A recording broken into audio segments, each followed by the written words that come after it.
Miss India contest, why do all the finalists look the same? By Geeta Pandey, BBC News, Delhi.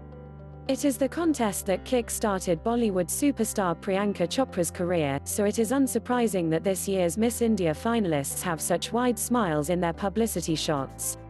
After all, this is a competition with the power to change lives. But instead of being able to enjoy their success, they have found themselves at the center of a storm over a photo collage which, critics say, suggests the organisers are obsessed with fair skin. The collage, published in the Times of India newspaper, which belongs to the group that organises the annual beauty pageant, depicts 30 headshots of beautiful women. But when a Twitter user shared it and posed a question, "What is wrong with this picture?" it began to gain traction. With their tame, glossy, shoulder-length hair and a skin tone that is virtually identical, some quipped that they all looked the same.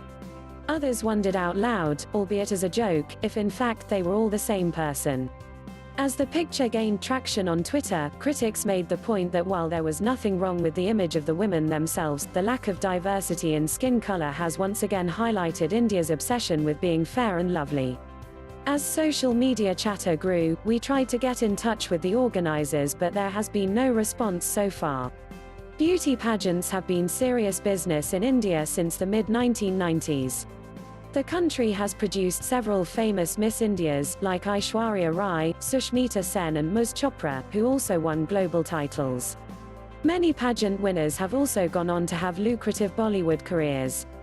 Over the years, institutions that train young women aspiring to participate in beauty pageants have mushroomed across the country. But again, many of the biggest successes have been women who are light-skinned. This is hardly surprising. India's obsession with fairness, especially when it comes to women, is well known, and many regard fair skin as being superior to darker tones. It has always been accepted, for instance, that fairer is better in the marriage market. And ever since the 1970s, when Fair and Lovely, India's first fairness cream, was introduced, skin whitening cosmetics have been among the highest selling in the country, and, over the years, top Bollywood actors and actresses have appeared in advertisements to endorse them. Commercials for such creams and gels promise not just fair skin but also peddle them as means to get a glamorous job, find love, or get married. And pageants like this, which favor a particular type of skin tone, only serve to perpetuate that stereotype. In 2005, some bright spark decided that it was not just women who needed fairer skin, so along came India's first fairness cream for men, Fair and Handsome. Endorsed by Bollywood superstar Shah Rukh Khan no less, it soon became a huge success. In recent years, there have been campaigns such as Dark is Beautiful and #UnfairandLovely, questioning colorism and calling on people to celebrate dark skin. And last year, I wrote about a new campaign that reimagined popular Hindu gods and goddesses with a darker skin. But this has not stopped the flood of new creams and gels that claim to lighten everything from armpit hair to, hold your breath, female genitalia. Their popularity in India can be gauged from the fact that fairness creams and bleachers sell for hundreds of millions of dollars every year, and, according to one estimate, the market for women's fairness products is expected to be 50 billion rupees $716 million, £566 million by 2023.